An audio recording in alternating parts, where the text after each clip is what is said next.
No, the mate, all right. Not bad, brother. Not bad. It is sunny. It's what? It's just sunny, bro. It's fucking hot as balls out here. Forever as hot as fuck, man. Yeah, it's pretty warm here, to be fair, but I imagine it's warm where you are, yeah. Yeah, but at least the heat waves don't like at the same time. Because I saw in the news that there was like some heat wave coming in the UK, and I was like, we just had one here. But I don't. It got to I think it was 46 because it was 117 Fahrenheit. They don't bother with Celsius. And I switched it over one time, and I was like, it's 46 degrees in my car. I was like, holy ball bags, man. I drove in that heat and I couldn't even open the windows because it was hotter than having a heater blowing in your face, man. So I had to smoke a cigarette as fast as possible and then close the windows up and put the AC back on and just drive. Jesus Christ. Yeah, I Yeah, it's heard mad then. my mate lives in San Francisco and he's like, when you're going through like Nevada, like you can't use your aircon because it'll just fucking like kill the car. Yeah, I mean, mine it uses about 3 more miles of gas, 3 more miles of gas or whatever you call it, uh, just by having the AC on. Just so like having that on, man, I run out of fuel way quicker, and that's ridiculous. But I got a stupid car, so I don't really care. And I'm like, it's fine. My car handled it. I drove up to Vancouver. I showed you that little road trip, and that took me. It was 20 hours of driving, and I did it in like 2 days. Like stopped over in the nighttime, and then did it the next day. But it was 11 hours straight, 2 days in a row, and I was dying. It was so hot. Yeah, yeah. How come you were driving? Do you have a lot of stuff to take or something? Nah, so basically, like, I mean, not even long story short, she's filming up in Vancouver, and they've been filming this TV show. It's like third season now, so she's always commuting back and forth. We got 2 kids, so and it was my birthday in July as well. I was 40, so I was like, maybe we can just do like a whole thing where we'll bring everybody up, get like a house up there for a few weeks, and then you don't have to travel back to LA. The kids will be there. You won't feel guilty. And then fuck it, I'll celebrate my 40th in Vancouver. Like I don't really know anybody in LA anybody, so fuck it, what's my 40th? And it ended up just being like all of her family and cousins and my mother-in-law, and it was nice, man. But I was like, we were all meant to go up, man. She was so mad at me, my wife. We were all meant to go up on this Monday morning, early flight. Um, then like I've been doing this gallery thing, and I was sort of speaking to the artist a little bit, and I was like, I'm going to be away for 3 weeks basically, so I'm not going to be doing any sales or anything. And he was a bit like, well, then why don't you just send it back? Fuck it, let's call it a day. So I was like, all right, fuck it then. I kind of cut my nose off to spite my face. I was like, all right, fine then, I'll send it back. Watch me send it.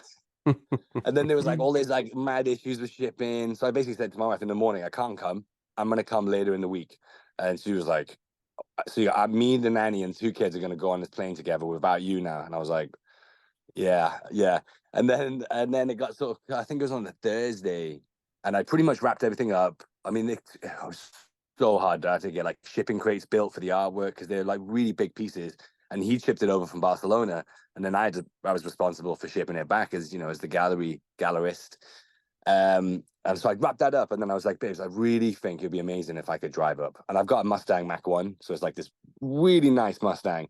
I had a Dodge Hellcat. It got fucking stolen outside our old house. Brand new Hellcat, man. It's like $110,000 car, super rare. The Dodge don't even make it again, so I had to choose a new car.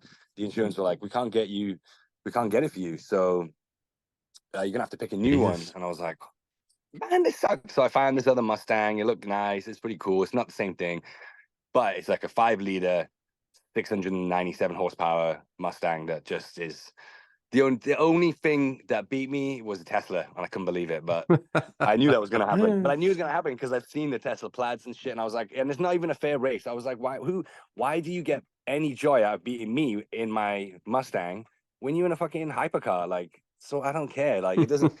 But I used them to. They were happy to speed, so I used that as my advantage. I was like, well, if they're going pretty fast, then I guess I can. If I'm following them and I'm behind them, they're gonna get caught first. So I just kept up with a couple of these Teslas and used it to my advantage. With like, because I don't know the roads, man. I'm not that I obviously recommend speeding or anything like that, but there's sort of places where you're like, oh, this would be nice. Why haven't they got like a high speed version of this road? It's like 100 miles straight, just straight, like through a desert, and you're like, and we can only go 65. I was like, this is so boring. But the Teslas were like, we're gonna go a bit quicker than 65, maybe 68, I guess, maybe 69. And but then I had to drive back. So I got up there, made it in like 2 days, spent 3 weeks up in Vancouver with my family, celebrated my birthday. It was amazing. They all flew back, and then it's only a 3 hour flight. And then I was like, "Oh, now I got to figure out how I get back. You can't do it in one. It's 19 hours straight. It's it's like 1,100 miles or something. Yeah, So that's you have to wild. break it up. So I broke it up on the way with Portland. I drove to Portland, stopped in Portland, got like a half decent hotel for the night. Called my wife and was just like, "Oh, I got this shabby Hilton. Oh, there was a deal on." She's like, "I hate you. I got the kids screaming at me right now. I can murder you." And I'm like, "I'm coming. I'll be there soon." Um, and then driving back was just as weird. But going back, I didn't plan it. Basically, I was just like, I'm just going to drive for as long as I can. I wanted to try and get to this place called Reading, and that was basically 12 hours from Vancouver. And then I got to about 9, and I was like, I'm done. I'm done. I need to just stop. I can't drive anymore without feeling crazy, sort of thing. So I like looked at the local town. It was this little town. What was it called? Jacksonville, Medford, and then Jacksonville. And then I got there, and it was like I just Googled, hotels in the area or motels in the area, and there was like 3 with decent ratings. So I was like, I called them all, and they were all full booked out. They were all like 40-room motels, not even like hotels. They were like, we got a wedding on tonight, so sorry. Call this one, call the next one. They were like, Willie Nelson's playing in town tonight. Can you believe the whole town is booked out? You should go a bit further down to this town called Ashland. And then I just stopped there, stayed the night, and then got up in the morning and just did 12 hours straight and got home at like just after my wife landed, actually. At like 4:30 p.m. I was in the house, destroyed. It was so intense, Yeah, that's but mad. a fun one. What do you do to pass the time like that, apart from listening to this podcast? Oh shit, man! A little bit of Wordle. I got a Yeah. 2.5-year-old, a 9 year. Well, No, 9 I is mean about to be 10. on the drive. I mean, sorry. Oh, on the drive, do you know what somebody recommended? So I had this. I had this is an American one, and it was called something like "Stop, Stop." No, wait, wait, don't call or something. I can't. It's a bit like not the 9 o'clock news, but American. And it was the first time I'd actually was giggling to myself, kind of thing. That was on the way back, but the way up was the European Championships, England semi-finals, and I had basically all 3 of the games on Sirius FM because I couldn't watch it, but I was like, I have to listen to the England game. I can't believe I'm doing this, but I'm going to do it anyway. Found a way to listen to it, and I had that live, and then I had the 2 games before and the Copa America semi-final afterwards. But I had 11 hours of football. It was Wow. amazing. I was so happy, and the drive going up just flew by. Like I didn't even know I was driving. Coming back, I didn't have anything set up, and I was just like, oh, I'll listen to my music, my playlist. I've got like this, Spotify. They used to right when Spotify first started, you could star songs, and you'd have like a starred playlist. Hmm. That's turned into like a 27-hour long playlist of all my favorite songs from every genre. So I normally just whack that on, but I was like skipping it, skipping it. It was like waiting for a good song, and I was like, "No, this is killing me. I need to do something else. I need to." So I started just going through podcasts, but there's not, man. Over here, they're all run by like really. I mean, they're funny in their own ways, but like Jason Bateman's got one. I think there was, um, he's just a bunch of American guys like chatting shit, and you're like, it's funny and stuff, but I don't know, man. I still feel like I'm 20, 25, not 40. Yeah, yeah. You should try Chatterbix. That's Chatterbix? yeah, it's heard of Joe Wilkinson, the comedian. Yeah, of course. Yeah, yeah, yeah. Him and a guy called David Hale. That's quite funny. All right, I'll check it out, man, because honestly, it's hard. It's only by recommendation. Do you know, my wife was in, so my wife's an actress. She did, I actually listened to the entire season. There's like Batman, I forget, it's like a Harley Quinn prequel story, so to speak, where it's like Dr. Harleen Quinzel, and my wife Christina did the voice for it. So I was like, that was great. I got lost in the moment of basically listening to my wife talk, but I forgot it was her, and I really was just like, this is dope, man. I was like, Baze, this is a really cool little podcast because it's her convincing, not even convincing, her father's dying, and she hasn't got any money to pay for the medical bills, and she just first meets the Joker and his patient Jay, and they very first meet, and then he's like, I can rob banks easy. I just don't. And she's like, well, I need like $25,000. And he's like, I got you. Let me out. I got you. Now, obviously, I'm spinning it too quickly. But the whole thing, I was like, this was such a good, like, and it went on for, man, like 5 hours because, it's like a movie, so to speak. So I had that as well. And that was a really good one. But yeah, I don't have much long distance driving on the cards now. It's just school runs. I mean, all the kids hate my car because they're all these young Americans, and they're like, why haven't you got a Tesla? I'm like, because I don't like to know that my lithium came from a child mine in Congo. I was like, I know where my petrol and gas and my metal comes from, but I do know that these electric batteries are all based off cobalt and nickel, and there's only 2 places apparently in the world that they come from. The conditions are gross. And I'm like, you can't be saying that it's a good thing for everyone to have electric cars. So Yeah, arguing fair with a play. 10-year-old about this shit, and they're like, nah, you're wrong. I'm like, watch me pull out Google right now and show you. And they're like, this is where they get it from. I'm like, apparently. And I mean, I believe this more than them saying that they don't. Yeah, yeah. I saw you. Were you fixing your car today or something? Yeah, so that drive, because I got the car new again, and I guess you're meant to change the oil every 5,000 miles. And just before I went on the fucking trip, my Ford app was like, you need to change your oil. You've only got 26% oil life remaining. So I was like, shit, this sounds crazy. So I called the guy that I got the car through, and he's like, don't worry, bro. You got miles. You've only done like 3,500 miles. First oil change can be up to 10. So I was like, all right, cool. He was like, what I recommend is get to Vancouver and then do it up there, and then you'll be safe. And I was like, all right, cool. Didn't do it up there. Completely fucking forgot. So then driving back, I got like within about 100 miles from home, and I text my wife and I was like, I'm 100 miles away, yay. And then my oil light came on the fucking car, like change oil immediately. And I was like, oh no, like this doesn't look good. So I got it home, and then went on YouTube, man, and was just like, somebody out there must have done an oil change on a Mac 1 2022, 2023. Found one, bought the parts on Walmart for like $100. My dad used to do all of his own car work when I was a kid, man. We were super poor, lived on a proper shitty council estate back in Wales. And I just forever remember my dad. His angriest though as well. It was when I was ever see him just the most angry, when he was like fixing his car or something, and he'd smash his finger on some fucking thing or burn his hand on some oil and just be like, but I was like, I could do this, man. I was like, come on, it's just an oil change. It costs like $100. It's not a hard job, It's not like I'm swapping out the fucking, I don't know. You know what I mean? I was just like, it's just an oil change.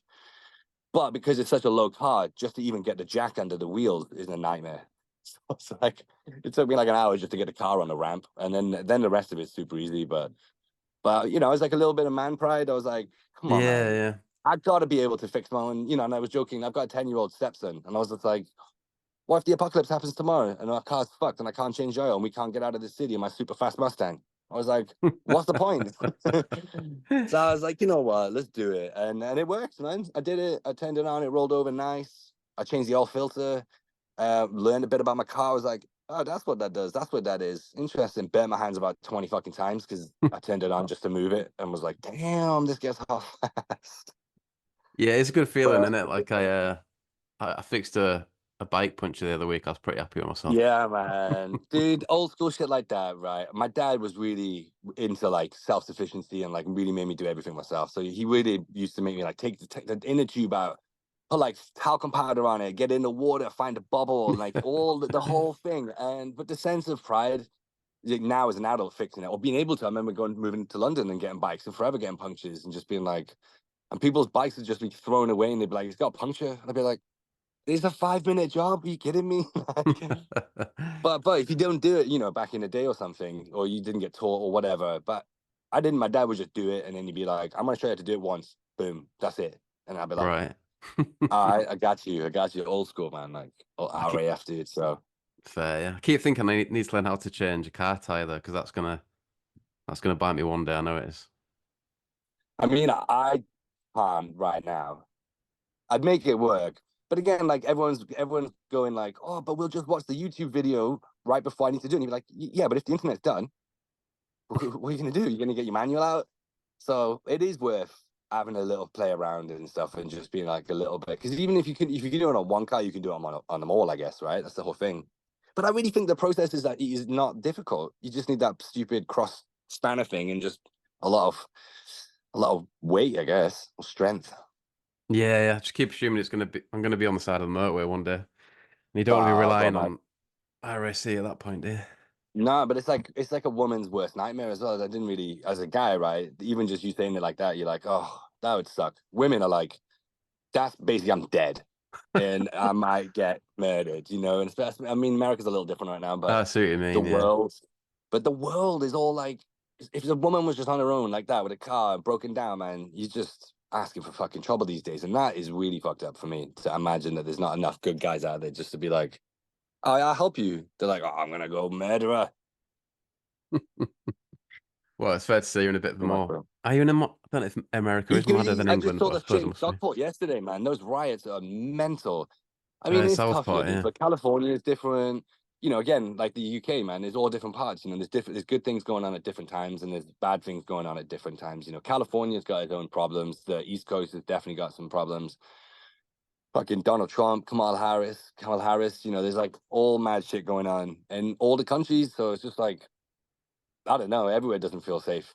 Like my wife's like, I don't know where would be truly safe, and I'm like, you're not wrong. You know, there's some shit going on every day. It's just crazy. Like that guy just stabbed loads of kids. Like, what the fuck is that?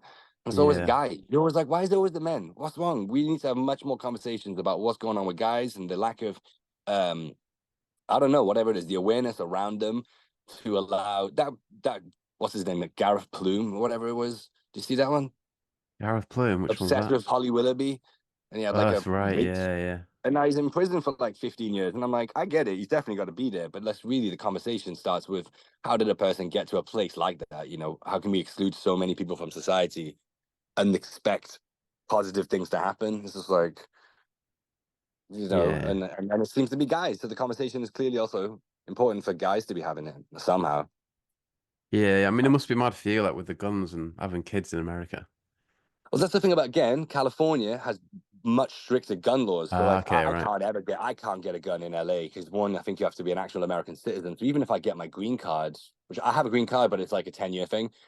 If I get citizenship or something, I still don't think I'm allowed to get a gun unless, well, no, I think I am, but I do a police check, which obviously I'd be like, yeah, fine. But bro, there's just people picking up guns and shooting each other without even really meaning to. So everyone's like, you want to get bitten by sharks? Don't go shark diving. Do you want to get shot by a gun? Don't have a gun in your fucking house, man. You know, like just stay away. I got baseball bats that won't break, and it's about it right now. But I Yeah, yeah. mean, it's mental, bro. It is like a movie scene sometimes, and you see so much craziness driving around. But like you do in London, you know, if you go to the parts of London, or I'm from Wales, dude. Back in Wales, can't imagine what it'd be like in 2024. You know, I remember what it was like in like 1995. But those places I bet are rough as fuck now, and the levels of roughness are much deeper and worse. You know, so Whereabouts in Wales did you grow up? Philly. But Okay. this little council estate called Graig Oraca, and it meant of the rock. And it was like this really. Actually, I went on Rightmove yesterday to see how much the average house price was because I was like, I wonder if I can buy my old house. Actually, I was listening to a song and he was on about. Was that when I posted? Maybe you posted actually from the. It was like the XX Backbeat, and it's I don't know who he is actually, but he's just rapping, and then he's on about like how now he's got enough money and he wants to buy every house in his old street. I was like, oh, that's kind of fun. My old estate is so rough. I bet I probably could do that for like 400 grand. So I went on it and was just like, found it. £103,000 is the most expensive house on the estate. And I was like, oh my goodness, I want to do this now just out of principle. I doubt I ever will, but you know, just brought up a load of memories. But then we moved from this little estate into Caerphilly, and then I left Caerphilly when I was like 16, 15, 16, went to Cardiff, working at Vidal Sassoon. They had a Vidal Sassoon there, and I joined this company to train and whatnot, and then moved to London 20. But I'd been going back and forth a little bit, and I'd already gone to LA as like a sort of work punishment thing. To finish my training, you get it's like an MVQ, you know, you're like an apprentice, like those old modern apprenticeships, but instead of being a mechanic, it's in hairdressing. So Hmm. it's like a 3-year course. You got to pass all these things and tick all these boxes, and then if you fuck around, the boss gets mad. And they were like, "You're about to fail. Basically, you're so far behind. You keep pissing around. You never do anything properly. You don't bring the right models to practice." And so my friend, one of the guys, there's a couple of Northerners, all straight guys as well, you know, like all from Manchester and Leeds, and they'd be like, "Oh, my auntie runs the Beverly Hills LA Vidal Sassoon, and why don't you just go there for like 2 weeks and just do a bunch of work and just pass it and come back and just be done with it." And I was just like, I left home and I'd already had 3 jobs, making more money than most of my friends, and was like, yeah, fucking dope, let's do it, let's go. And I just went on my own before like when SDA, do you remember SDA Travel? Yeah, I used to work for him. Well, I bought like a ticket to LA through SDA Travel with a hostel included, got robbed on the first night, lost all my stuff, moved out, like went to the salon, told everyone. They were like, one of the guys like, come and stay on my couch. You have to share with a dog, but like, come, don't do that, you know. And I did my training, did this 2 weeks of like hairdressing, but dude, my eyes got open to LA at 18. I couldn't drink. They all laughed at me when I went to the bar. They were like, "You're not 21," and I was like, "Fuck, no, I'm not." And I was like a young looking, really young looking 18-year-old as well. So people just all the other people would buy like vodka cokes, tip all the vodkas into one coke, and then I'd have like 9 shots of vodka in one coke and just be fucking wasted off 2 drinks and be like, "Oh my god, I'm so drunk." But that was just the beginning of it, of the sort of traveling really. And then and then meeting bands and shit, you know, and then just having that sort of repertoire or something. I don't know, man. King of Bears. I don't know if you know King of Bears. She did like she was like one of the early female directors that was like, do you remember Partisan? They were like a music video producing like agency.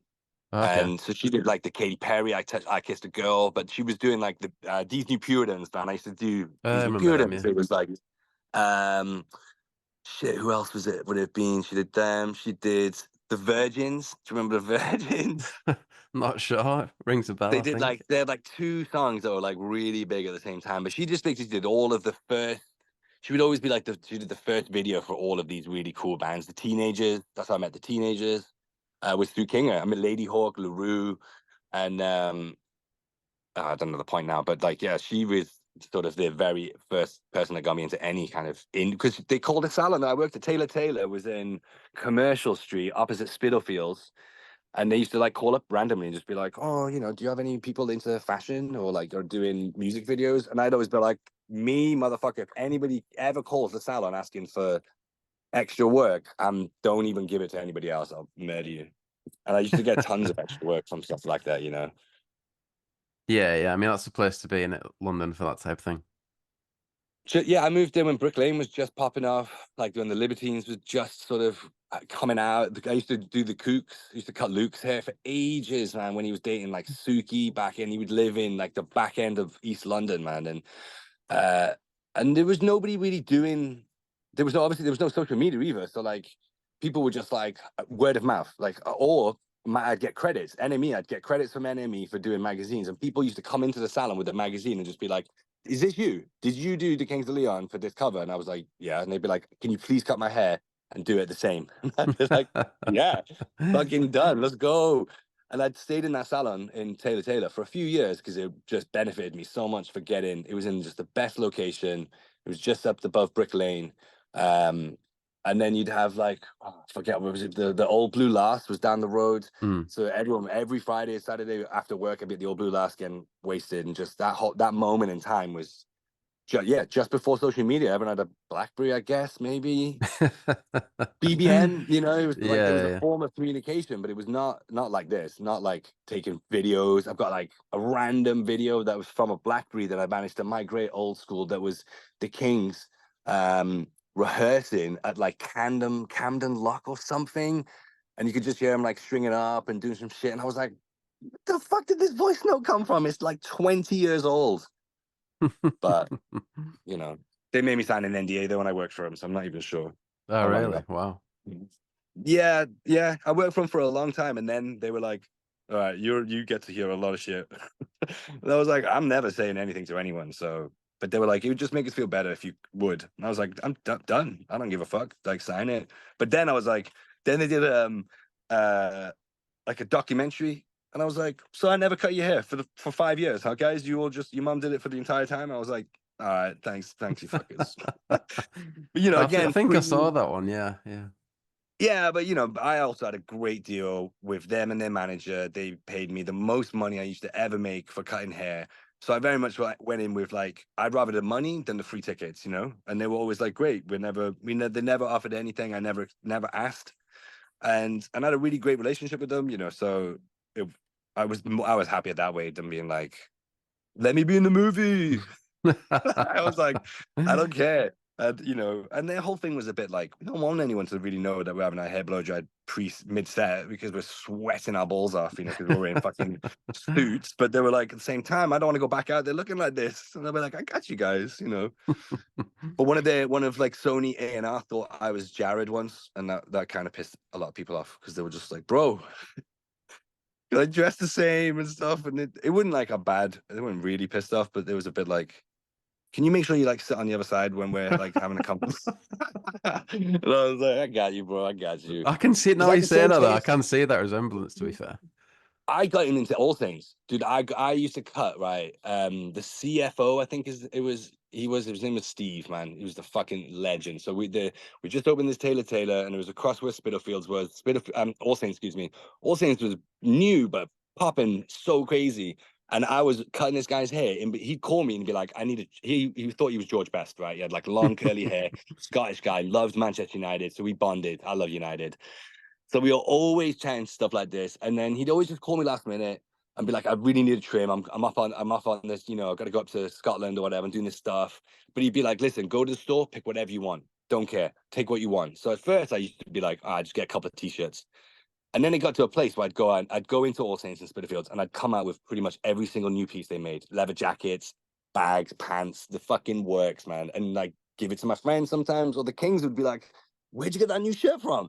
And because it'd be like the tartan, but they put wire. So for the first time, so it like bended and shaped, and then with the skinny jeans and shit, and the fucking little boots and stuff, people, it went nuts, man. And I started to be like, I can get you in touch for free All Saints clothes, but I crossed a few boundaries because I was like, next video you do, let me style you in All Saints clothes, and then we can give them the credit. And their manager was like, that's not how this thing works, buddy. We need like all this, they're going to be paying us trillions. And I was like, oh fuck. So a few times I sort of, I just got a little bit eager to help, and then would be like, all right, cool. I overstepped the boundary a little bit. I didn't mean to. I'm just offering help, Yeah, yeah. Because they were definitely sponsored by Topman at one point, weren't they? You could tell. Kings of Leon. Yeah. Nah, no You not way. They think? can't agree. Nah, they were more into like Dior and all that, like I think early, maybe early on they were. I think second album I got the vibe they were, but I don't know. Maybe not. That's all. I don't know either, man. I'm not gonna. There's no comment on that. Yeah, yeah. So what does that involve then? Like you're literally on a world tour with a band. It was, you know what? I tried to always. Again, I was doing all this other stuff, so it was when I first moved to London, I wasn't taken seriously in fashion, right? So like I was desperate to do fashion more than music, right? But I was into music more than fashion, so to speak, but I knew fashion. So I was doing runway with this guy called Guido, and he was doing all the major shows like Balenciaga, Louis Vuitton, Givenchy, Prada, everything, but like 2000s, right? When supermodels were still Giselle and like the end of Kate Moss's reign and the beginning of these other ones. I was working on this team though with them, traveling. We did Paris, Milan, New York, and London. But I was like 20, no, I was 27. So that's when I got signed. So I'd have been 23, 24, 22, 23, 24, which is when the same time crossing over with working with like the Kings. And they would always be like, great, you can do 4 guys on a band on the NME cover, but can you do like runway hair, like big bouncy blow dry shit, like all that sort of like really high end fashion, right? So I used to get so much shit all the time. And then they'd always just be like, oh, look, band guys here, the band guys on the team. Like, bro, I'm making more money on that tour than I'm doing on this. But this is more important long term for me because like that's what I'm trying to get to. And it would always be like me trying to balance both of them so that I would travel with them as much as possible. But they were kind of good as well because they didn't want me on everything. It'd be a lot of TV appearances. So like they did Jules Holland or I remember the VMAs in Madrid. But like they, again, back in those days, they wouldn't have ever really paid for me to go to like an Australia or to do that. Calvin was pretty good with like paying for flights, but a lot of people would be like, if you're in LA, like, or Okay. if you, and I would use that to my advantage as well. I used to pay for my own tickets because I can get really good gigs out of it. But yeah, I never had like an actual work like going on a plane with them. But I did do when I first met them at V Festival. I had to cut their hair on a bus coming out of Cheltenham V Festival on the way to the next festival, and that was fucking nuts, man.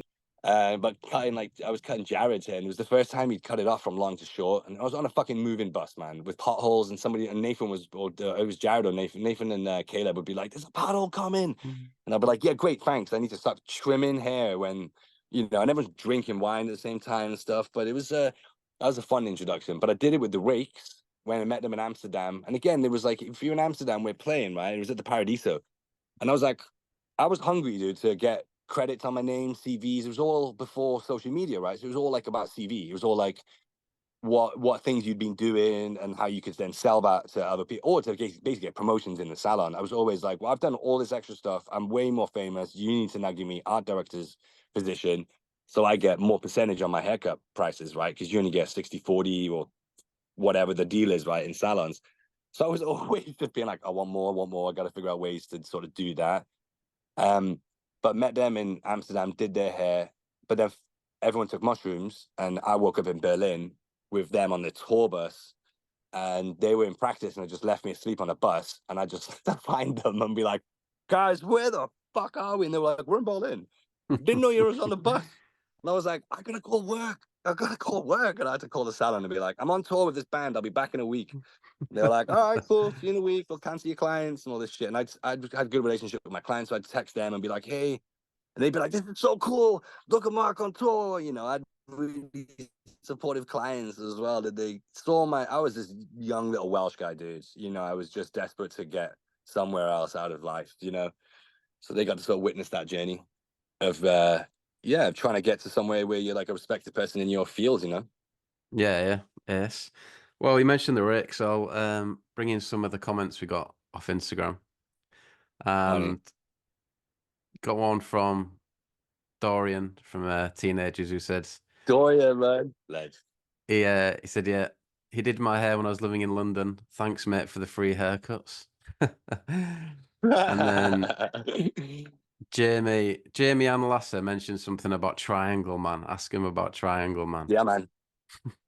So That what's the was that story? was like that was like one of the best parts of hanging out with the Rakes as well. Like it got to a place where they were really like a really good bunch of friends of mine, so to speak. And I'd run this salon basically, and I'd get to have the keys after work, and I put all the shutters down, keep the lights on. We had a bar salon as well, a full fucking bar, which was meant to be for free for customers because the prices of the haircuts were so extraordinary that you got a free beer, right? But I was allowed to, as long as I restocked it, could do what I wanted basically. So I'd bring bands after work. I would be like, "Guys, come at 10, and all four of you basically, and I'll cut all your hair one after each other. One of my assistants will stay wash your hair, and we'll just drink basically and just do haircuts and shit." And with a lot of them, it just turned into these really fun moments. And then I'd do their hair. I'd be with them before they were just about to go on stage sometimes and like fix their hair a little bit, or they'd be like, just come make us look good. And I'd be like, "Yeah, man." They were really fun, nice, geeky guys. Everyone's like had a little insecurities, but everyone was like really just trying, to be a little bit cool, I guess. And one of the nights, man, they were just like, "Do you have any inclination with music?" And I was like, yeah, I enjoy music quite a lot. And they were like, you can play to a beat, and I was like, yeah. And they were like, all right, so the last song is "The World Was a Mess, but His Hair Was Perfect," right? And I was like, yeah, obviously, we just did the music video for the song in Berlin, so we went to Berlin as well to shoot that video. Freezing fucking cold. Everyone was drinking like some crazy whiskey shit to try and stay warm, and there was like on top of a roof building thing, and again I was like trying to get credit, so I was like, it had a credit saying hair by Mark Hampton, and then I would use that and go to other places and be like, "Look, I've done all this stuff, give me the chance to do more." And that's like the Kings. But then that night they were like, "So at the end of the song we want to come out, like there's about a quarter of the song left, and you're gonna sort of like bit busy, just bit of dancing, and then when the song finishes you're just going to play one note on a triangle into the microphone, and then we're all going to leave." And I was like, "All right, fucking yeah, man, let's do it." And I think it might have been in Paradiso again, like they were playing like a year later or something. I'm sure it was in Amsterdam. But also this triangle, their manager, Phil Hmm. was also like looking after the White Stripes, I believe, or he had connections with the White Stripes. And this particular triangle was Jack White's triangle, and it came in a triangle case and like a whole fucking thing, man. And then I'd be on stage and I'd do like a triangle move. I'd go like, And there's like maybe there's one video maybe on YouTube from back in the day from like a fan that they met afterwards, and there were these crazy girls wearing like mad leopard suits with cattails and stuff, and it was really random, but they were like, we filmed it, and then it was like on Instagram or something, not Instagram, excuse me, on YouTube. But forevermore, man, like, you know, we stayed in touch. I think, you know, I think Jamie or Lasso, I think they had a baby, or somebody had a baby, and you know, they just like chilled out a little bit. But I'd still cut Jamie's hair on my house all the time when I was living in London. They'd always like pop over when they needed haircuts, free fucking haircuts. And they'd be like, oh, can I come around? And I'd be like, I got you, come around. Because I was in that great position as well. I was like, I get to charge people ridiculous amounts of money, and then I get to charge my friends nothing and just hang out. And like Jamie from the Claxons used to come and we'd play FIFA. I'd beat him at FIFA for like 4 games, and then he'd be like, all right. Can you just cut my hair now? I'm bored of losing. And it'd be like the closest thing to friendship I'd have in my industry as well, where, you know, there was like a little sense of like, you know, they needed a haircut, but there was always like, well, at least I got something to give. You know, if you're not the securest person, you're like, sweet, come have a haircut and hang out a bit, you know. So yeah, that's how Yeah. Triangle Man develops. And they would do it all the time. Then we'd be like in the because that was probably actually it was a European tour I did with them. Actually, they did Germany, and it was like Hamburg, Munich, Frankfurt, Essen, and then like another random, and it was like these two of them were these tiny like back ass towns with like 50 people in the room, man, and it was the Rakes and like 50 people. And then Munich and stuff were like, you know, like just a couple of thousand, but the vibe and the energy back then was just, and nobody had a phone, there was barely any cameras around, you know, there's no flashlights, just like old school indie music, man. And the Rakes always had a crazy energy in their music, you know, even though they had like that sort of, well, it was like Joy Division and Talking Heads, you know, all that sort of the weird dancing and shit. It was, Mm. yeah, I'd always had a real soft spot for the Rakes, man. Yeah, yeah. No, it's interesting because when I spoke to Faris from the Horrors, he kind of mentioned that he said it was always useful to have like extra people there to kind of break up like the dynamic of the band a bit when things got a bit intense. Did you kind of feel that? Yeah, because that was kind of a position I got pulled into working with sort of younger celebrities, so to speak. But a lot of people would book me basically because they knew that I was just chill, and they'd be like, "Can you maybe like when I first met Calvin and was working with Calvin, and they were like, he's kind of really quiet. Do you think he's a way to like?" And I would but me just like hang around him, so to speak, to give him a bit of a buffer really did help a lot of people to just be like, oh, actually, you know, he's not trying to fuck us over. He's like actually here for the right reasons, and is. I was always kind of looking out for them as well. I was always like, you know, they want you to do this shit, but I also think it's dumb. But I can tell them that you're down to do like some of it, and they'd be like, yeah, that's cool. I'd be down for a little bit of it, but not the whole fucking dance. And I'd be like, yeah, so he's not going to really do the whole dance, but I just, you know, I found it easy to sort of middle between people, and but in a way of also making nobody feel weird about it either. Like I was doing it on purpose. I was just like, oh, there's a bit of a vibe here. It's a bit tense. Let me see if I'll make a joke or like, you know, be a little bit, I just think being honest in yourself and just not being different around different people, you know. So it would be like the Yeah, head yeah. of A&R, and I'd be like, yeah, I'm going to treat you exactly the same as I treat like this most famous person on the set, really. And I'm also going to treat this most famous person as humbly and as like politely, and I'm going to respect them until they've done something weird to me. I'm going to be like, you know, hey, how you doing? Like, you know, I'm here to help you, so to speak. Like I Yeah. cut Faris's hair for ages, man, Oh, and really? his girlfriend Rachel as well. Yeah, do you remember they did that? Like a little Cat size, was it? cat's eyes. Yeah, exactly. Yeah, I used to work with them on that a lot as well. That's fun, man. I speak to Faris all the time, still on DMs. He's a really, really talented artist, actually, and I had this gallery that I opened, and I did the show, and then as I was starting that, I sort of reached out to just a bunch of people being like, I'm gonna get a gallery. Would you want to do a show in LA with, you know, I'm gonna try and connect London and LA. And Faris was somebody and he reached out back to me and was like, you still doing it? Like you still down for chatting about it? And I was like, definitely. I was like, it was harder than I realized, but I'm still definitely down for you know, doing more shows and trying to, and then maybe open a gallery in London and have like an LA London crossover thing. Just while the kids are growing up, man, I can't travel and do world tours. Like I actually went to meet an agency not long ago, and they had an artist that they wanted me to work with, and they were like more pop though, but they were like, you know, she's on a 57-day world tour. can you do that? I was like, no, I can't do that. I was like, well, my wife is in a fucking TV show making more money than sense. So unless you're going to offer me like $1 million a day, I can't get out of this. I'm stay-at-home dad because my wife makes, a really good amount of money. So I need to really justify me being the one not to be at home, which is, yeah. So, yeah, Yeah. long story. No, yeah. Do you know, don't know if you know Tom from the Paddingtons, dear, but his daughter's mum used to do the hair for One Direction. And like they used to Oh go my God. Wait, Kimberly? No. Louise Teasdale. Ooh, Teasdale. I know Louise Teasdale because I know her sister.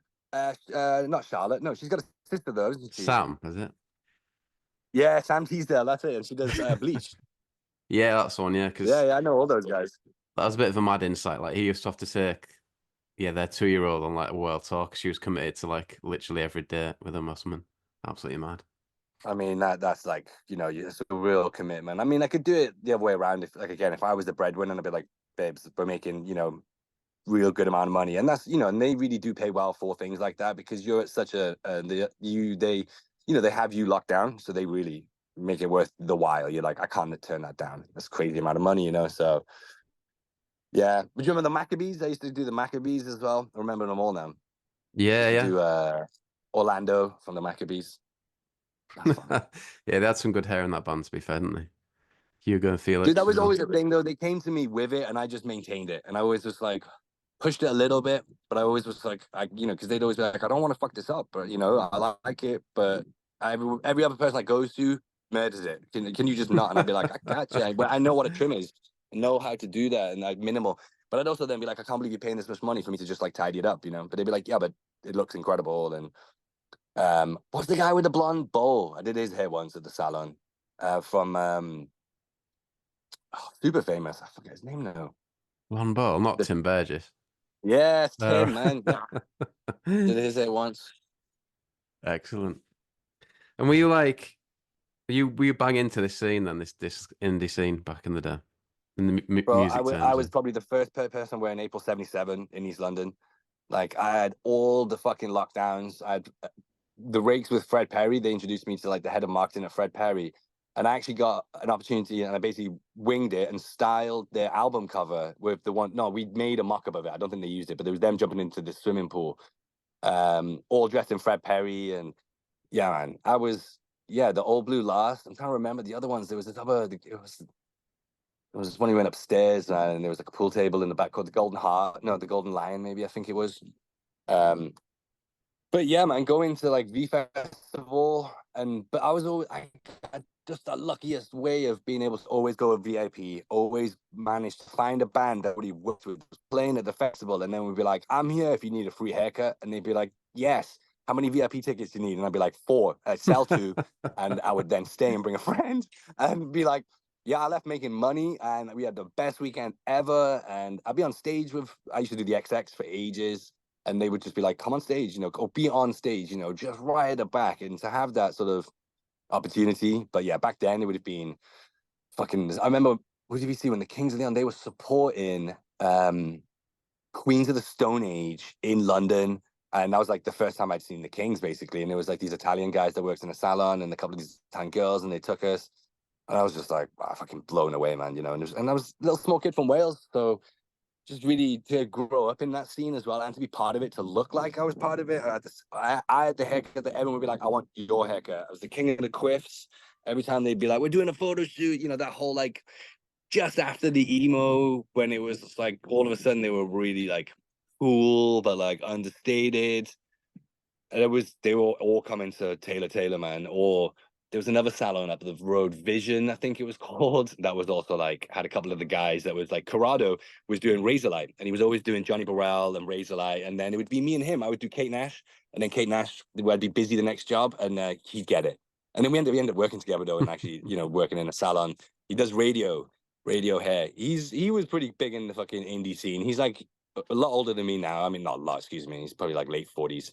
But him doing Razorlight and Johnny Burrell and stuff, man, was pretty dope, man. Because Johnny was pretty big at that time, and but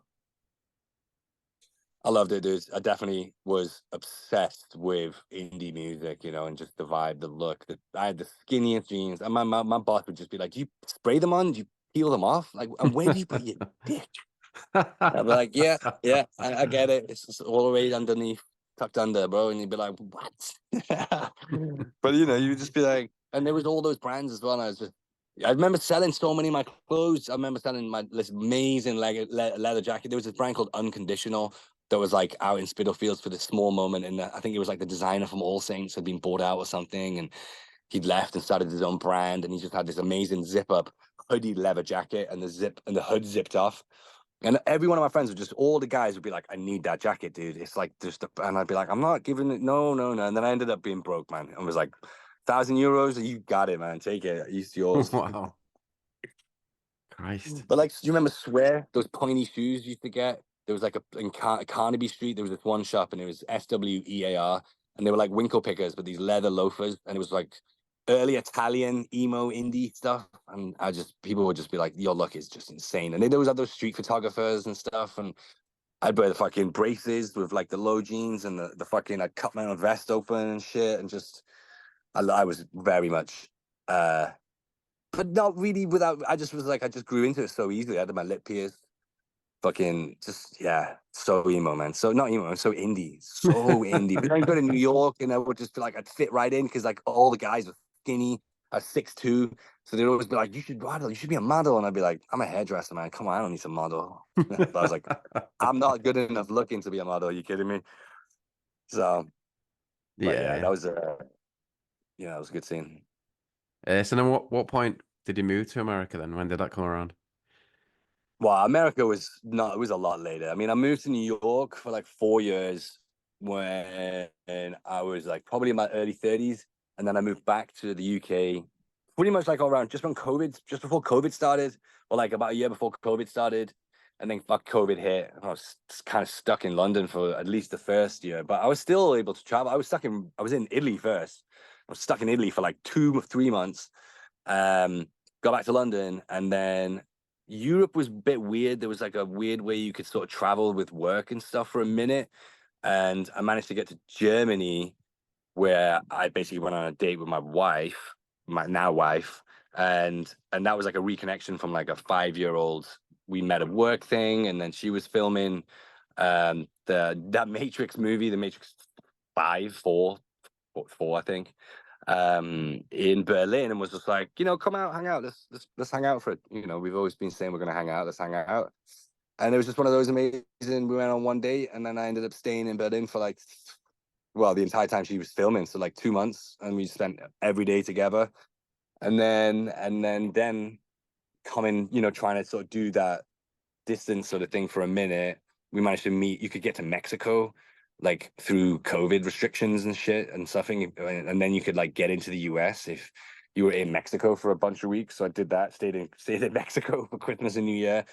Got into America, hung out here for like a minute for like the 3 months that I was allowed to. Got pregnant, and then we got married. And then we were like, "I'm moving to America, baby. Let's go." And so we've been here like 3.5 years now. 3.5, I guess, because Cleo is 2.5, and then with COVID, about 3 years, I guess.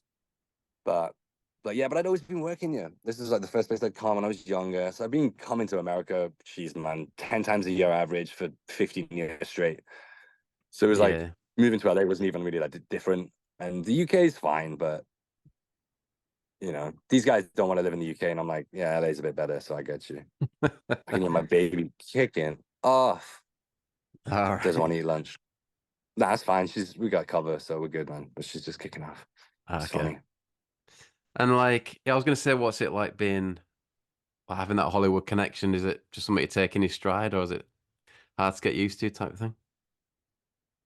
I definitely think you just take it in your stride, honestly, Brady, because when I think that's how I was able to sort of not be successful in inverted commas, but just to do well and like always be getting rebooked and all that kind of stuff. It was just like treating everyone like fucking humans, And I was just Mm. like, when you meet some of the most like famous people, or you see them when they're younger, a lot of times as well, I'd work with people on their first music video or something, and then still hang out with them, sort of, or still be friends with them. I saw Calvin on an airplane. We both And he DM'd me straight away, and he was like, "How the fuck do you still look so young? It's not possible. What is your?" And I was like, "Bro, I use this skin cream." And he's like, "Dope, I'm buying it right now." And, and just to have like a sort of a still of a friendly connection. Like we're not like, I used to go on his house when I used to visit LA and hang out and stuff. Everyone moves on, but to know that you're like, it's still like there's still like a respect or whatever, or just like, oh man, like that. Again, then you just realize everyone's just dead human, and actually really normal. And if you're normal, there's no real reason why people wouldn't be normal back. So I don't even pay attention to it. Sometimes when we do this, like when Christina's doing red carpets and she's like, I'm your date. She's like, you have to come with me. You're my date. Then sometimes I'm a bit like, this is crazy. There's like 500 celebrities in one room. Like there's like every single, but then I have like really invasive thoughts. I'm like, what if like the Taliban just like blew up this room and the entire Hollywood just went in one room? Like, what would that look like to the world? Just in like a mad, like, cause there's just so much like talent in one room, and it's like when you go to music awards and stuff, and you're just like, well, this seems really dangerous, guys.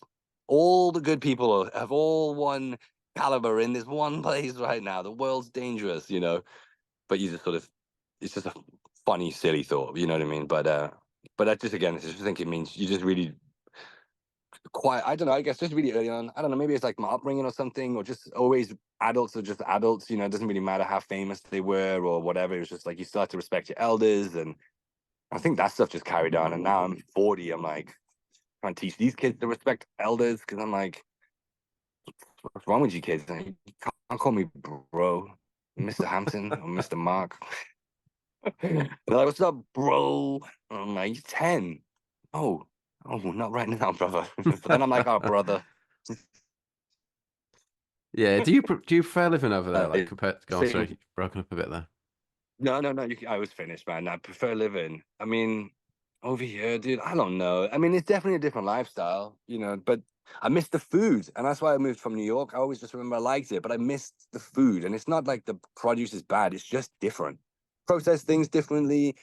Everything's got some fucking cinnamon on it. And you're just like, why? Why did you have to have cinnamon on just fucking everything? Like, and there's like a lot of things like that you're like, or like The familiar butter's a brands, bit weird, you isn't don't it? see like, huh? The butter's a bit weird over What's there. this? The The chocolate's worse. butter? I'm just like, what is this? This is Yeah, not. the Well, the thing is, chocolate's you can get rubbish. Yeah. you can get like a lot of import like Irish stuff. So like the Kilmarnock shit, which I'm like, that's great. I know that brand. I've seen that in Sainsbury's. But you walk around the shopping places, the mall, the grocery stores, and I'm just like, I don't recognize it. Or there's no Patax, there's no fucking Lloyd Grossman, there's none of. So you find looking for things equivalent, and you're like, they're not even close. I've never tasted any equivalencies for things that bread. I'm like, how can you have bread that lasts for 3 weeks?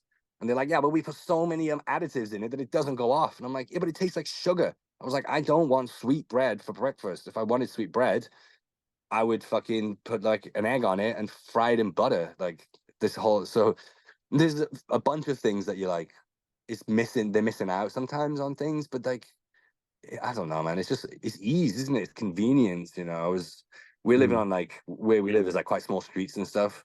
And I was like, there's no there's no reason why kids can't play apart from deliveries. I was like, if there's no delivery trucks anymore, right? Like Amazons and all those things, what traffic is really going up and down the roads? People going to school, it's the summer holidays, people going to work, it's the summer holidays. So, but I was like, it's all the fucking deliveries. It's all the lazy ass people who just don't go to the store anymore. And they're like, nah, fuck it. Order myself, Amazon Prime it, Instacart it, Uber Eats it, or whatever. And you're like, that's why kids can't play on streets no more, though. Well, around here. But it's just one of those like little poignant moments where I was like, wow, our laziness has like actually sort of detrimentally got rid of something for kids that was so easy. Like my kids should be able to run around on the street on their bike and just not have to worry about getting run the fuck over. Like, or at least have some awareness to be like, oh, there's a car coming, cool, I'll move over. But like non-stop traffic, of deliveries. I was like, but I miss the UK, dude. Like I said, I miss the food, I miss the culture. I mean, there's two races in America, so you're a bit like it's real having a conversation with somebody other, than a few minorities. You're just like, I like London, and even Wales had some diversity. We had a big Somalian community. I grew up with a lot of my friends who followed Islam and were Muslim. My best friend Sikh. I was like the only white guy in my group, So it was like that was such a blessing in a way to be here and to be like, wow, everyone's just there's a real different opinion on life, and there's not many people who have my opinion. So that part can suck because I'm like, I don't want to hang out with some of these guys and girls, you know. But then I've met some really cool people as well. So, and I've met some idiots back home. You know what I mean? So it really is just about just well, there's no reason or rhyme to it, really, you know. So I think just dad life, you know, and you're in dad life, you just everything's different anyway, you know. It's not like even my car, and everyone's like, but you got what about your kids? I'm like, I got a Mustang. You want to talk about my car? Well, you know, like the Olympics are on right now, and I was like, I can't believe how USA centric the Olympics are. I was like, I haven't seen one British race. And Christina was like, how do you remember what it was like in Canada? I was like, yeah, actually, the patriotism is so intense that whatever country you're in, that's all you see, you know. So I was like, I get it in a way. Like, I didn't know many American athletes, know all the British ones and all the swimmers, you know, everything, but not everything, but you know, I feel versed.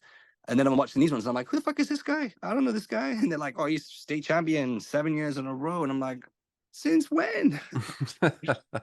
So it's interesting how, like, you know, there's not like a world view of things, and it's just such more like it's a little bit more insular, and depends on which place. You know, we're not really seeing much. You don't see anything about the Stockport riots or the stabbings over here, really.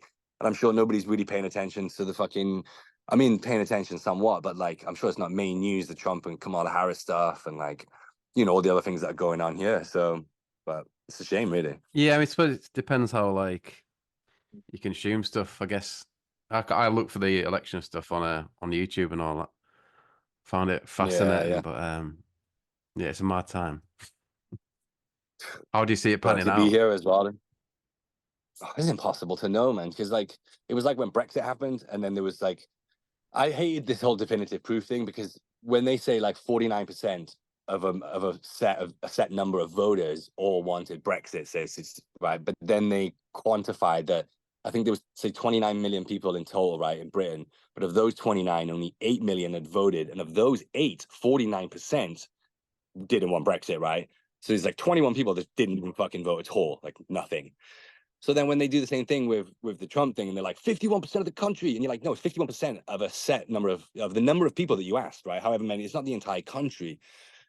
So, but then you're also aware that of the people that are voting, half of them want carnage and chaos, and like, and he openly came out the other day and said, if all the Christians vote for me, we'll never have to vote again, meaning I'm going to change the constitution so there won't be any voting processes in the next 8 years. And me and my wife are like, we have to leave. Like, there's just no way we can be here if that happens. Like, can you imagine? It'd be like Man in the High Castle. You'd be arrested for getting pregnant. You'll probably get arrested for jizzing in a rag or something. You'll be like, all the sperm must be collected daily by the government because we need it. It's like some totalitarian mental shit. You're like, no, thank you very much. I watched enough sci-fi to know where this is going. Yeah, yeah. No, So it's gonna I don't know, be. man. I hope Kamala gets it. I hope enough of this country wakes up and goes, a black woman right now would just be the perfect antidote. And to see her going into the cabinet and just like slapping them across their faces and be like, let's go, Benjamin Yahoo. Let's fucking go. Let's have a conversation. Let's actually talk about shit instead of like a bunch of these guys being all like, no, you're so smart for eradicating the world of Hamas. And you're like, no, you fucking moron. You did nothing. You did nothing. You just killed a bunch of people. Like, you've done nothing. Didn't even rescue the fucking surprise. They didn't even rescue the prisoners yet. You're like, how can you call yourself? You know what I mean? Like, you're meant to be negotiating on behalf of a country, yet you did nothing. It's like, so that stuff. So I'm hoping that Kamala comes out and actually does some shit, even though nobody's perfect, you know, but she seems a lot more fucking level-headed, and at least, you know, doesn't hate women. And right now I'm like, I'd vote for someone who just doesn't hate women. I don't really care about the guys. We've had enough. We got it good. We're fine. We don't need any help. We're totally fine. So, but the women right now, women need protecting more than ever, man. Yeah, yeah. I know what you mean about the crazy thing. Like, just feel like America doesn't really want to go with something normal. They want something a bit fucking mad. Not everyone, Yeah, I obviously, mean, but social media, isn't it? Those and you got Elon Musk giving $51 million a month to Trump, and $51 million means $51 million worth of advertisement. It's not yeah, $51 million cash. It's for him to be able to talk for that long and that much reach, you know. So it's like, I don't want my kids being raised by a guy like that to be in power. It's just like, and if King Charles was that bad, everyone would be like, come on, bro. He's really going to be doing this mad shit all the time. He's like the most normal person out there all of a sudden now. It's crazy. well, yeah, it feels quite normal over here now with like Keir Starmer in control. Very Well, normal I mean, bloke. yes, I don't, man. I know, but he's like the fakest Labour person ever. I'm like, how long till they? I hope he does a good job, you know, and he's already trying. So I rate him for trying, but just feel like it's a wolf in sheep's clothing, you know, and like, but let's see, man. I'm like, you know, proof is in the pudding, isn't it? It's like, go for it then, you know, Labour's in for a chance. Let's see if we can actually do some good shit for some people and stop being a bunch of racists and doing like mad shit to people just because they were born somewhere they didn't even fucking choose. It's like, I didn't choose to be born. You can't blame me for that. Blame my parents. No, 100%, mate. Yeah. All right. Well, did have one other question from Yeah. Paul Big Liz, who said, "Is there anyone from that naughty scene where you really wanted to do the hair but never got the chance?" Oh, fuck yeah. I mean, Amy. Well, I mean, are we talking like the entire indie thing, or like as like Amy Winehouse Well, whoever relevantly? you want, I guess. Yeah. Shit, I mean, Amy would have been amazing, dudes. Like that would have been just again to be around a true, not like that others aren't true artists, but she just had that extra special thing, you know. Like an Adele as well. Like, I mean, I turned down some my fair share of ones. I was like, yeah, no, thanks. I'm not really quite enjoy having a nice time at work, and I've heard some, some vibes. So, I mean, who else though really would have been like? Who else had amazing? I'm just trying to think who had like amazing hair though. I mean, fuck. Do you know what though? The Strokes. So I Yeah, never, I obviously. never got to work with them and stuff. That would have been pretty nuts actually, especially just to be in that. But dude, the Kings had it. They had that like Led Zeppelin level of fame where people were just crazy around them. You know what I mean? And it was like that was the next level. So I don't really want to taint that really by working with any other bands more, bigger than that because I did Wet, Wet, Wet, and I told my mom, and she nearly peed her pants. But Yeah. She's like, What? Marty Pello, and I was like, yeah, I'm on set with Marty Pello. What are they? Seem like a good laugh, Kingsley. On that. I mean, it seems like they have like quite a few. Well, because the brothers or family, it's like It was nuts. ups That's and three downs. brothers and a cousin in it. So I think Yeah. it's nothing. I think it was always Matthew. Matthew was the cousin, so it was Nathan, or was it Jared? I never remember. I think it was Matthew, Caleb, and Nathan were the brothers, and it was Jared, Nathan, and Caleb were the brothers, and then Matthew was the cousin. He's the Um, youngest one, but right? Yeah. no, Jared was the youngest one. Ah, Jared is the okay, one right. with like an amazing jawline, and I think he was even younger than me. I was also the other thing because I was like the youngest of all of this time. I was like 21, 20 when I was doing all this shit, and everyone else was like in their 30s and 40s. And it was like even he was like younger than me or something, which was nuts. But like they all dated British girls as well, right? So it was always this fun thing where like I ended up like befriending their girlfriends in a really nice way because they were like local for me as well. So they'd be like, "Oh, will you cut my hair when I'm home and shit?" And I always like treated everyone just so respectfully that they were never like, "Bro, you hanging out with my girlfriend when I'm not there?" And I'm like, "No, no, they never. That was never even it would just be like, amazing, you're gonna go cut things hair for us. That's so sweet. Thanks so much." I remember I had like I remember taking Jared to somebody else's birthday party in like Mayfair, and he had to bring a security with him, and it was me, Nathan, no, Nathan, sweet Jared, and two of his security guys who I got on with super well. But we walked in, and it was like I was part of the Kings of Leon, bro. Everyone was just like, "Oh my god!" And it was like as close as you got to fame at like that age for me would to be, and just for everyone to know, and they'd always just be, and they were always just so nice. Um, and just they're really cool guys, and it'd always be like come to my hotel room, So it was always like I knew that they were sort of were just like treating me differently, so to speak, in that way where it was just like we don't have to worry about you. You're like part of the family, basically, kind of thing. So we'd be like, yeah, come to the hotel room and hang out for like 20 minutes while I go shower and get changed and cut my hair and then hang out a bit more and then smoke a joint and then leave. And I'd be like, good guys, man, good guys. And it'd always been like the best hotels in London, the Connaught or the Ritz or the Mayfair. And I'd be like turning up, just being like, yep, here to cut some friends' hair and come out with like a pocket full of cash because they always pay me cash and we're just like really great guys, man. And yeah, I worked with them, I did like what was that magazine? It was like a big music one. So you had an NME and you had like Rolling Stone, and there was one in between. I forget it now. I think it's not Interview, but there was another one. I forgot the name of it, man. But they did the cover for it, and they always would just be like, "Mark's that guy." If there was ever a chance for me to make money off somebody else, they were like, "Get Mark, like give it to him," And that was Yeah. always really cool. If they ever came to England, because there was like they were always were like, our mom cuts our hair when we live in Nashville. We always are in Nashville. So we never really do much in the US. And if we're out in Nashville, you're our guy. So I was like, All right, sweet, man. Appreciate that. So, but then they go back home and I wouldn't see them for 6, 8 months or something, and then they come back to London and do a tour, and I just jump back on the bandwagon with them and just fucking and tag that along with all my other stuff. And it was a real good like best of both because I had the most famous band under my belt, and then I was working with the most famous hairdresser on the runway stuff, and so I just had these two plates spinning that everyone else was like, "This is crazy. Nobody's doing both at the same time." And I was like, "It's like the first baller," and then I started cutting like footballers' hair. I did Thomas Verstappen, not Verstappen, Vermaelen. Oh yeah. Vermaelen's hair, did his hair on a photo shoot, and then he's like, "Can you come back to the house and cut my hair for another thing?" His wife was a Welsh girl, and then she's like, "No way, bud! I can't believe it. Two Welsh people together." And I was like, "This is mental for me too, honestly."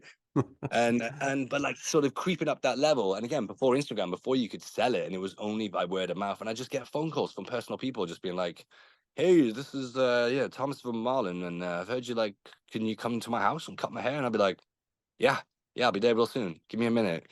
And just like bob over and like, yeah. And it was just before there was even that Insta fame, before you could be like a social media, before influencers even existed, man, there was like doing that stuff. And that was a nice sense of pride for me to be like, yeah, yeah, you guys think you're fucking crushing it. And I was like, I was doing this under the radar with no help, no agency, nobody, just me on my own on my phone. Like, and I felt pretty proud about that, and going from like band to other bands, and then like their managers would be like, "Oh, we represent this girl. Could you look after her?" And like, I'd be like, "Yeah, got you, man." And I did random. Did you me at 6?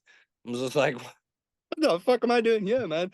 This is nuts." And they're like, "We want to restyle them, and like, we need color tips and all this shit." And I was like, "All right, I got you." And I became like a sort of creative director for fashion for some of these little brands. And they'd be like, "Can you take them shopping?"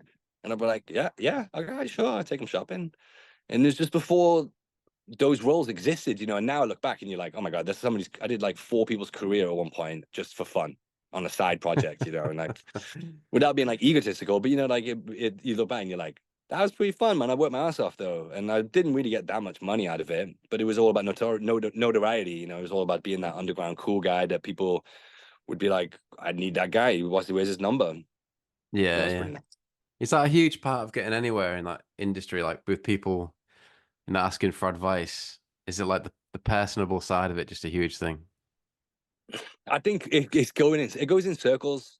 I think because then it went to a place where they didn't want friends on set again. They wanted people just to be like robots, like just do my hair and then go. Like, so I think it goes in cycles, honestly. And I think when you're sort of looking at the market, so to speak, or who you're actually working with, you have to just really, I think you have to be malleable, but also like stick to your guns, but also you have to know when to shut the fuck up, man, and like take a back seat. And like, or you see one of the artists is having a bit of a meltdown, so to speak, but not about you. You're not involved. So you might be hating the hair right now, but it's actually just like it's another thing going on. And it's like that, it's awareness, I would say, ultimately, because you've got to be aware enough to know when to be funny, when to not be funny, when to throw a joke, when to just shut the fuck up, or take the hit. Somebody's just like giving you shit, and you're like, all right, let's fix it. Instead of being like, well, I think I've done a good job. It's like, you don't like it, cool, I got you. Let's fix it. Let's do something else. It's like I say it now because I have a toddler, but it's like working with a toddler. Sometimes you can't reason with people when they're in a bad place, so you just offer an alternative, or you move on instead of like dwelling on the tantrum, so to speak. You're just like, oh, cool, I got you. Let's move on. Let's do something else fun. Let's play some music. Let's do that for me is my probably biggest piece of advice is being like fucking look at the room, don't get on your phone and like just like get in your own world and do emails and shit. Like be present, you're at work, like you don't need your phone, you shouldn't be taking a phone call. You got an agent. If you don't have an agent, you have a voicemail saying I'll call you right back, I'm on the job.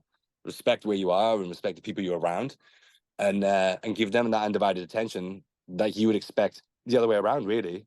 And that probably has got me the further excuse me, is them always knowing that I'm always looking, like checking a monitor. It does, because the worst thing is then they see the video back and they're like, bro, I got a fucking bald spot right there. You're the guy that's meant to be checking. So you're like, they never let that happen. Like never, always be aware, really. Yeah, yeah. Okay, yes. Well, cheers for your time, mate. Really appreciate it. It's been really Anytime, man. interesting. Just can't believe Um, there's only 3 fucking questions. Tell them losers next time that they better do some good ones. Think of much time to be fair. I know, right? It's all good though. But yeah, I just wanted to ask, like, You know, that time working with Kings of Leon, you must have seen some mad shows because their crowds are just crazy. Well, Anyone they that stand out? definitely Coachella. I think they did Coachella, right? Yeah, it was that would have been one of the ones. The VMAs or the yeah the VMAs in Madrid would have been like fucking out 2019. I think it would have been something that was nuts. But the little ones that they used to do in Camden, well, not the little ones, but like I mean, I remember what was it, V Festival? There was another one. One time I went and I went out into the crowd, and the wind, I think it was Coachella. The wind was so strong, it was pushing the sound out of the path of the people in front of the stage, and everyone was fucking booing. And I was like, this is nuts. And then the wind calmed down, and it was like, all right, or something, or they fixed it somehow. Um, that one was pretty mad. Remember, But I the went to rap, see him. I went to Benny Casino one year, and their set got Benny cancelled because of the wind. Cassim, Yeah. Benny Cassim, I went there with the Rakes and then did like a little tour through Portugal. And Benny Cassim, that was the thing back then. There was festivals that I wanted to go to basically, and I was like, I'm gonna meet somebody before they got. I'd find like the lineup, and I'd go through my contacts and be like, I gotta go, and I'll work there basically. You just gotta get me a ticket. I'll pay for myself to get in. I'll pay myself to get there. I need a good ticket, and I'll cut someone's hair basically, and I would go and would just do. Or the only one I never got to go to really was like Burning Man, but like Coachella I did twice or three times, once with Calvin, and then the V Festival, Reading and Leeds with like the Claxons. One time I had 4 bands playing, and I was like, shit, if I tell everyone, I'm gonna be so busy. This is a nightmare. And I was just like Faris was playing at one, Calvin was playing at one, and he gave me so many tickets. I just kept selling them. And they just kept being like, you need more? And I was like, yeah, I do have some more friends Mhm. actually. And then one of my other hairdresser friends was like, you can sell these tickets at this place for like $3,000. I was like, what? Wow. That's nuts. I know. But that was one of those like one-time things. I wouldn't do that. It's like a cheat code, isn't it? Just I felt like I'd figured that something really amazing out, and I was like, and I really don't feel like I'm being terribly deceitful at all. I'm just like they're literally free tickets, or they're like a wristband, and they were those wristbands you could wiggle them off, and they would. So I would get like 2 of them or 3 of them, and I'd have 2 of them on, and I'd give one to a friend, and I'd wiggle the other one off, and then I would get 2 more people back in.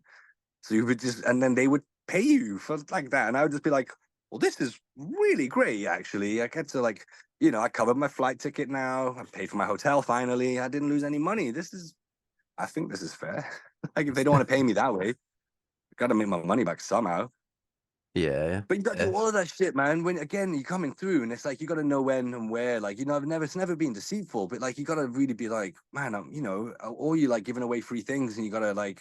Sometimes I used to have like an Addison Lee fake blank receipt book, and I'd write my own Addison Lee tickets for like £30, and then I take the tube home instead. But I'd be like, I need that £24 of profit to fucking get me through the week because do you know what I mean? It's been a rough month, or like I've been traveling and you get paid like 6 months later and stuff, so but nobody ever was like, I felt like sometimes I wouldn't tell them personally, but I know I was always like, nobody would ever be pissed at this because it's like, you can't be mad at the man, you're mad at the system, right? If you're able to write your own receipt and then get £20 back, come on, man. Like everyone should be allowed to do that. It shouldn't even be a scam kind of thing, Yeah, but fucking with your expenses a little bit. You're like, yeah, well, if I didn't have to pay 40 fucking percent tax, I wouldn't have to. Give me my own money back, you pricks. yeah. Right. Well, one thing I ask everyone is, was there a high point of those early days in that indie scene? Would you say anything that stands out? A high point, shit. I mean, like that waking up on the bus to Berlin was pretty crazy. But work wise, I mean, that VMAs, dude, was pretty insane for me because that also coincided. That was the time where one of the like I think it would have been at like the end of their third album. So it would have just been before the Sex on Fire stuff, I think. It's just that one where it was like we're really doing like some amazing things. And in that room, and it was one of these nights like gone to Madrid. I had my own hotel room. I was so happy. And I'd got like loads of new clothes from All Saints, like a real fresh outfit. I used to wear like a lot of like V-neck sweaters, but like really skinny ones, and then like a little shirt and tie with some like little jeans and some boots and shit. And Jared was out of the room, and I was, like I said, I was like on the same side as the guys because we were just chatting some shit. And then these like really big executives came in, and they had a conversation with us 4, and they all talked to me like I was Jared. And all the guys, the 3 of them, couldn't stop laughing to each other, like giggling and shit. I was so uncomfortable because I knew that they knew. They knew that I knew, and we all knew that the executives had no fucking clue until Jared walked in the room, and then they turned around and were like, "Oh, you're the hairdresser, right?" And I was like, "Yeah, yeah, yeah." And I just sort of sat on the side of the room, and I was so embarrassed. And then Jared actually like had lost his belt or something. I mean, it was like kind of back in the, they wouldn't have a stylist per se. They had clothes set out and stuff, but there wasn't really somebody there to dress them, or to like, you know, just make sure that something weren't broke. And he comes up to me and he's like, "Dude, I need your belt. I need your belt, bro." And I was like, "Oh, yeah, but I got no belt." And he's like, "Your belt's going to be on stage at the VMAs and on me with the Kings of Leon. I think you can lend me the belt." And I was like, "All right, the belt deserves it, right?" And he's like, "The belt deserves it. Let's go." And just that night, man, I'll never really forget that night. That was a real good one. But Coachella, dude, that was the same seat. That was the same year that they did the fake Snoop Dogg, fake Tupac video thing for the first time, and that was pretty crazy. But dude, I used to music videos was how I sort of, you know, was really cutting their hair, but also cutting their hair on music videos and then cutting them afterwards was always like really was a big thing. But like doing all the Calvin's videos and like the early ones and stuff, like Acceptable in the '80s and shit when we were in like a house in Essex, and it was just like those are like unforgettable. LaRue doing the LaRue videos and playback, just listening to the same 7 seconds of a song over and over again. You go like, "Going in for the kill." It's just like forever in my psyche, bro. And it's like all of those songs are just so deeply engraved because of that stuff. So I think really just getting to do music videos is the high point. I don't really have like a specific one because they were all just so memorable, really, and in so many different ways as well. But I think that's a part of the industry I'm sad that doesn't really exist. But also, I used to do 16-hour days for like £600, and I'd be like, back in them days, I'd be like, £600 is half a month's rent, you know, a couple of these a month, and I'm good. But 16 hours of shooting, man, you need like 2 days to recover. And I'd be straight back in the salon next day, banging out haircuts, telling everybody how fantastic my life is right now. Lady Hawk, though, we had real wolves. She had real wolves on a video in the underground of London, and like on these like wires. And I did not know that they were like attached to a sort of invisible wire. And they started fucking howling, bro, and on this underground station. And it was the scariest thing I've ever felt. Like the resonance of these two wolves howling under this archway made you have like a palpitation in your heart. Crikey. And then, I mean, it's all turned out pretty well, obviously, but is there anything you do differently?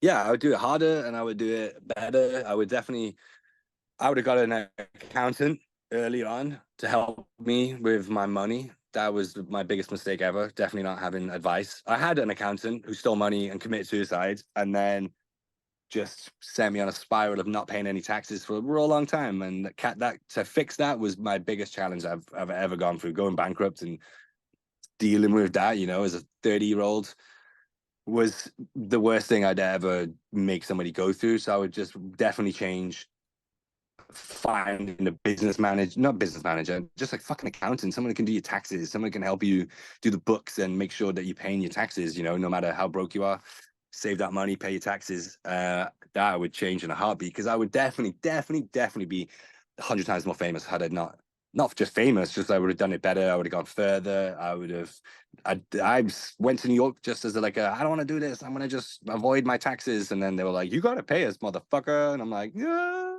okay, I guess I'm coming back to pay."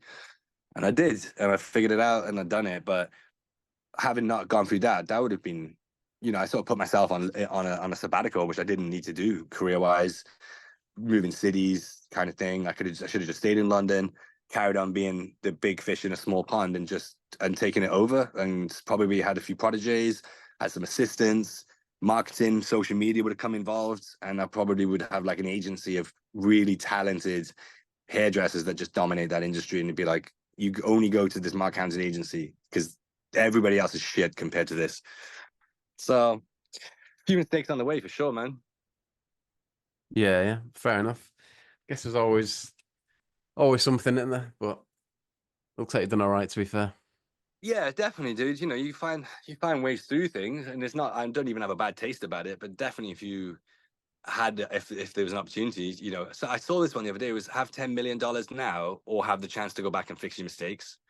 And I was like, go back and fix mistakes all day long. I'd have way more than 10 million in my hand right now, because I would have just, you know, there's times where there was opportunities that I turned down because I was egotistically thinking it was a bad idea. I got asked to like open up a salon in a hotel.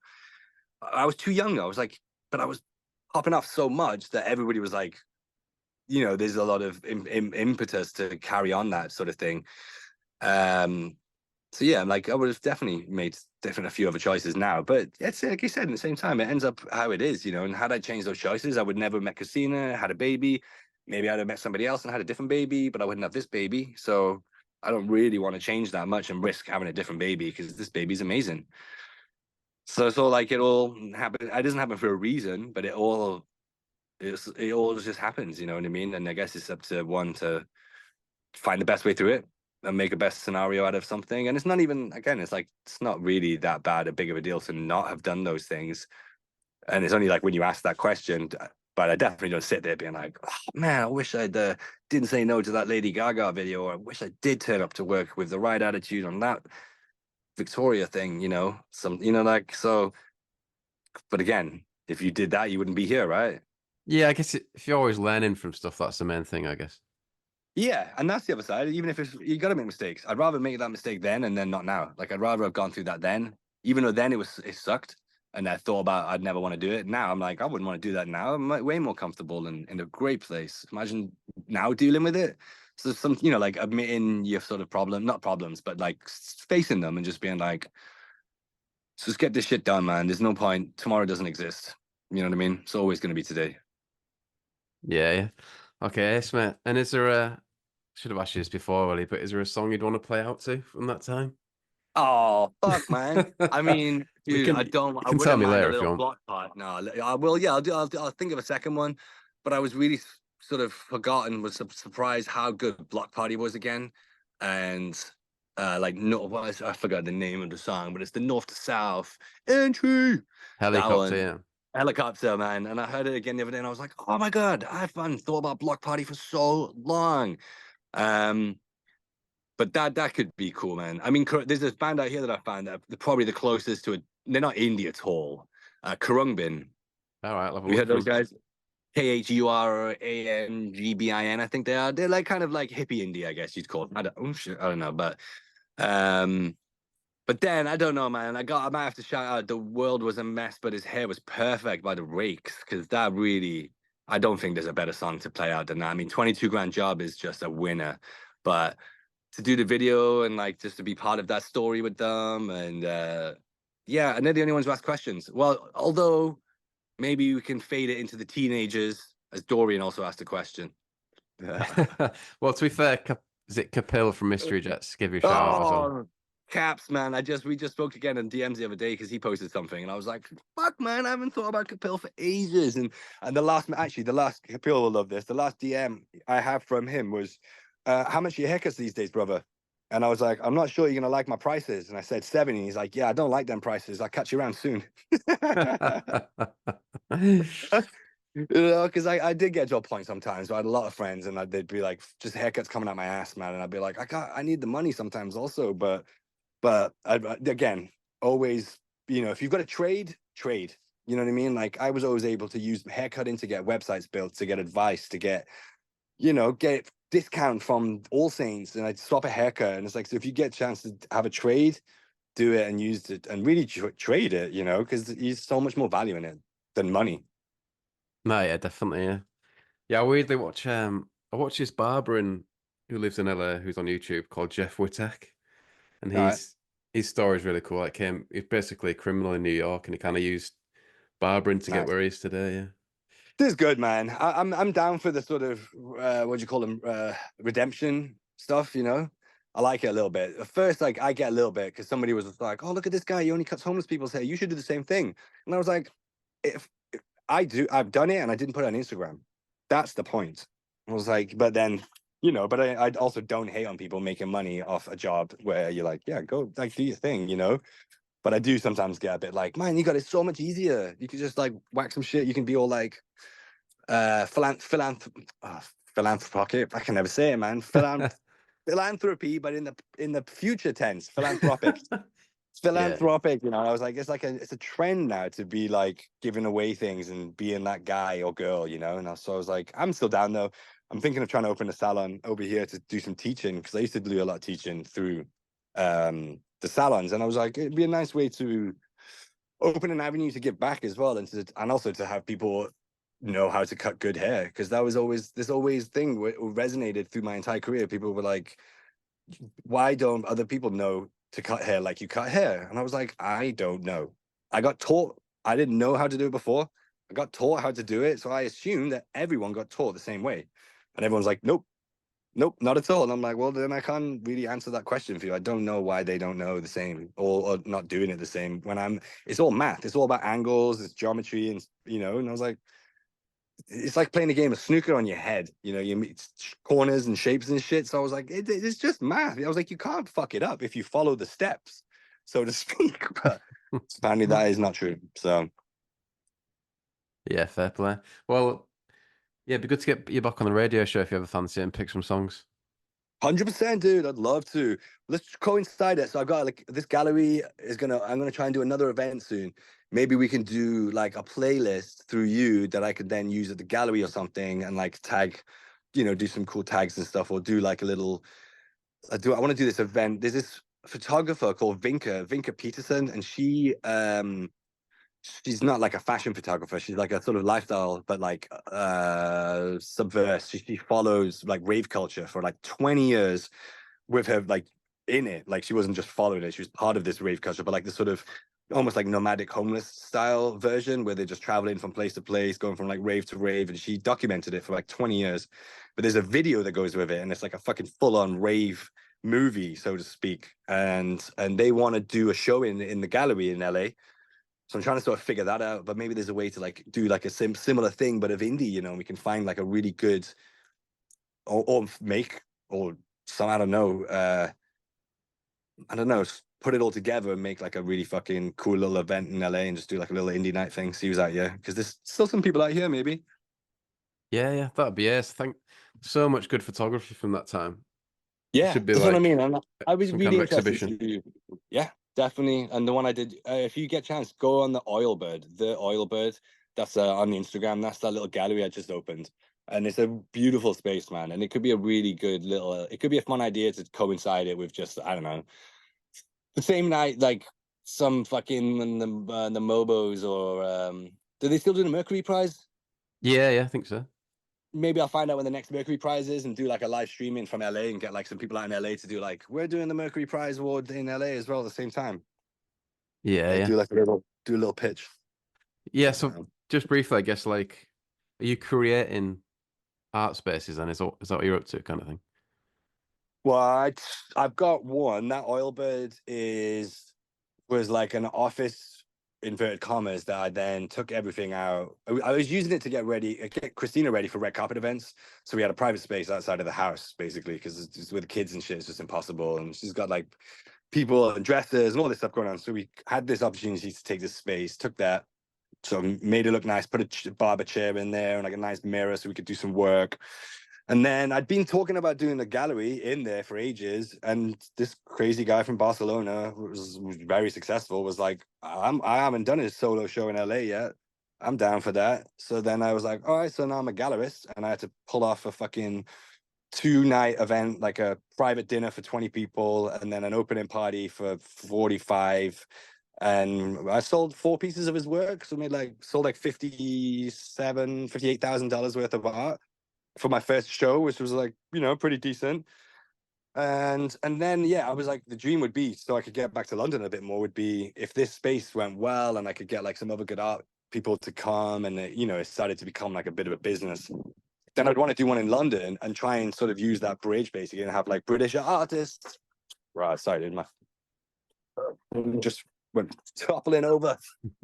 Just move this stuff to the ledge. Oh, it's a bit windy. Let me put this down.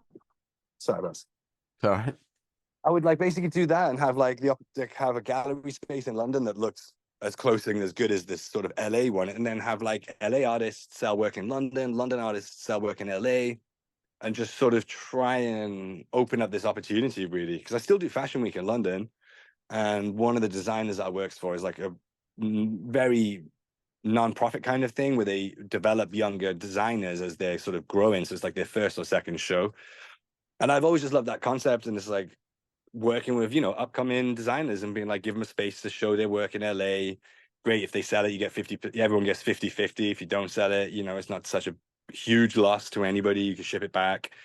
But more to sort of keep myself in the world of fashion, creativity, music, events. Because even just like having a band, I used to do exhibitions in London. That's how I got Calvin Harris, the DJ, one night. Jamie from the Claxons DJ'd, and they weren't called the Subways. They were this Mancunian band, Scum. No, Right. no, not Scum. They were a different one, but they might have been. That was the album name, I think, was Scum. They were like super Happy Mondays inspired kind of thing. But they would play at these events for me, and I would do charity events, and I would get artwork blown up or something to sell, or something. We'd do raffles, and we'd be like, right, everyone buy a ticket, you get free beer, and then you get to win a free piece of artwork at the night. We'd raise 17,000 pounds, and then I'd donate that to a charity and use that as PR for myself, and be like, I'm trying to do something, at least trying to do something good whilst promoting myself. I'm still also donated 17,000 pounds to this charity called Whiz Kids, and they build specific. I had like one guy who was like, "I'll match whatever you raise. Actually, I'll double what you raise if you donate it to this charity for me." So I was like, "Done." So we got 8,500. He doubled it to 16, to 17, whatever. And it went to this charity called Whiz Kids, man. And everyone, it was just like a great opportunity. Again, just gonna leave it. Fuck it. It's right there. Look. All right. It was just like a way for me to push myself, to get more respect, but to be like, I'm still going to try and do something good at the end of the day out of it, though. And it's funny because it's the exact same mentality as all this YouTube, Instagram shit, the social media stuff. Is like, I'm promoting myself, but I'm also giving $150,000 to charity. But check out my Yeah. website, buy my t-shirt, and I was like, I was doing the same thing, but pre-social media, if that makes sense, or also not that hungry. I wasn't like trying to become famous from it. I was just like, I want to do, and I like doing the events. I like having music and art and some friends and, beverages. And so the gallery thing was just like a real easy, it wasn't difficult at all. Everyone was like, how are you doing this? And it's just you. So you did everything, every single thing. And I was like, yes, everything. I mean, apart from paint the artwork, everything else I did. We hung it. I got the place ready. We did the tables, the setting, everything you can imagine. And it was good, it made me feel proud because I was like, oh, I can't travel with work like I used to. Can't really commit to like working with a single person like I used to. I would be like, you're my hairdresser, and they'd call me on everything. And now Christina's my wife. She's like, you're my hairdresser and my husband. So sorry, you're staying home for a bit. So I was like, all right, cool. Got you. I got you. And it's nice. Being a stay-at-home dad is not bad,